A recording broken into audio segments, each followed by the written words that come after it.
And then on question 7, it's true, false. As a result of the Enron scandal and other recent scandals, there has been a strong push to improve business ethics. Well, that is definitely true.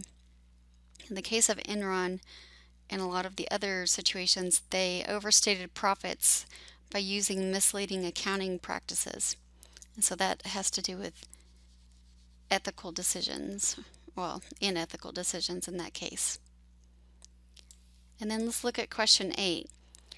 Managers always attempt to maximize the long-run value of their firm stocks. This is true or false. Or the stock's intrinsic values. This is exactly what stockholders desire. Thus, conflicts between stockholders and managers are not possible. However, there can be conflicts between stockholders and bondholders. Well, the problem is that managers don't always attempt to do this. So this is false. They attempt to usually try to maximize their own benefits or trying to get more like lavish offices or corporate jets, and those things take away value from the firm. And so this is not, stockholders don't want that.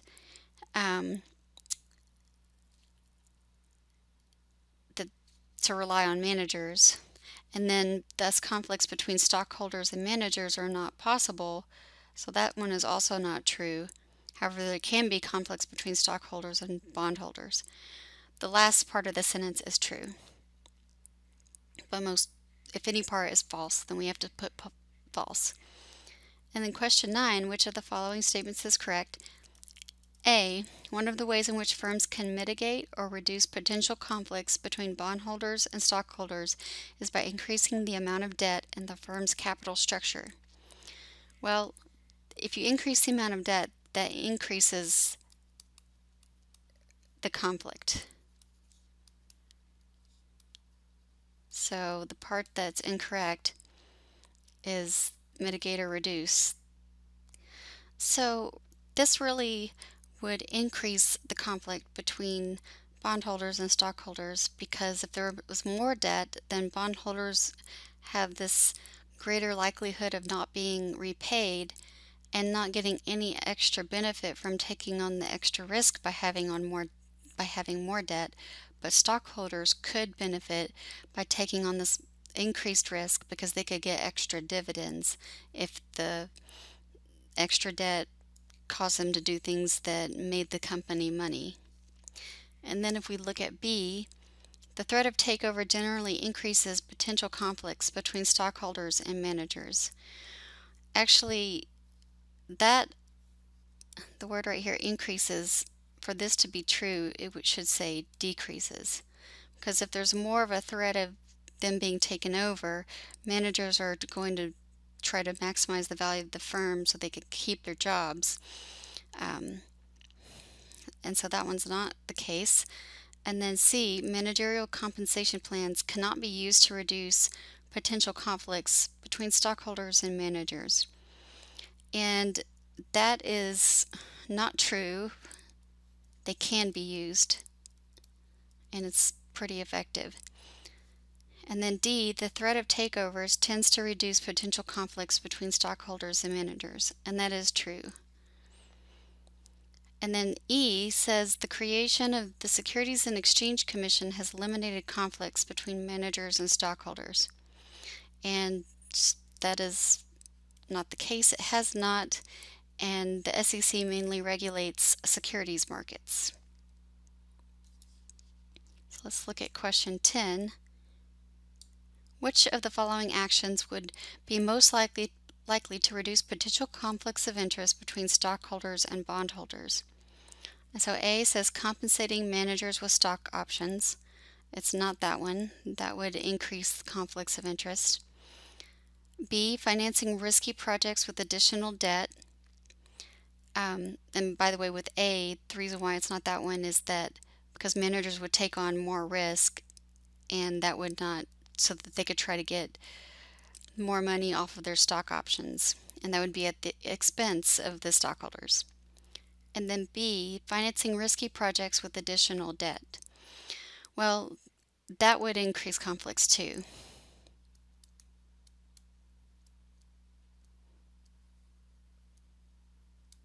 So it's not this one, not B. And then C, the threat of hostile takeovers.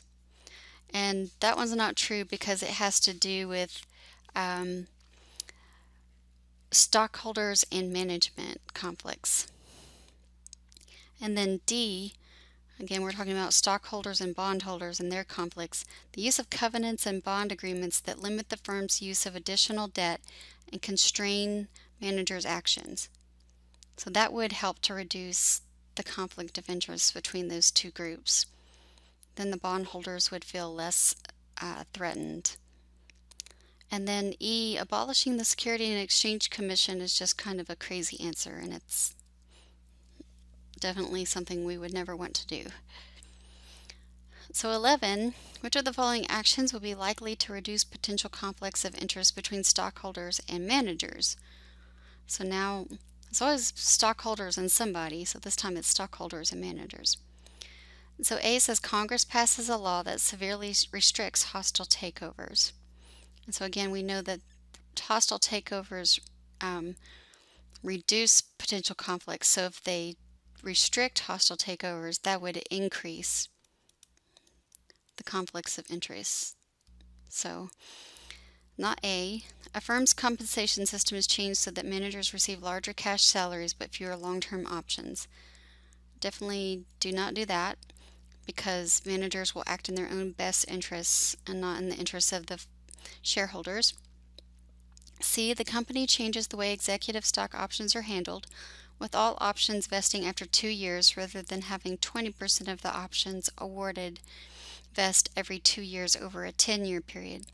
So what this is saying is that basically the manager has to make it through 2 years and try to do all this stuff to maximize the stock price for a short-term horizon, and then they could just leave if after that, because they would have made a lot of money on their stock options. So the best thing is the second part, award the options awarded vest every 2 years over a 10-year period. That makes them focus on long run stuff.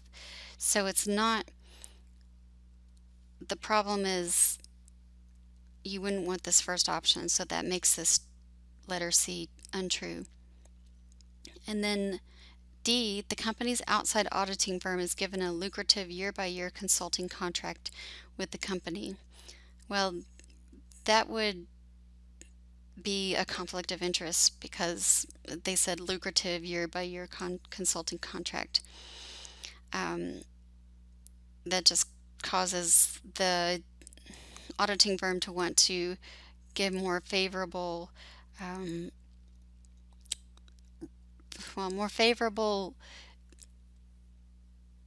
reviews of the company's financial statements, which could end up leading to something that's wrong in the financial statements and the situations where we have a company's really not doing that well and the auditors just passed stuff by, and then stockholders can lose all their money.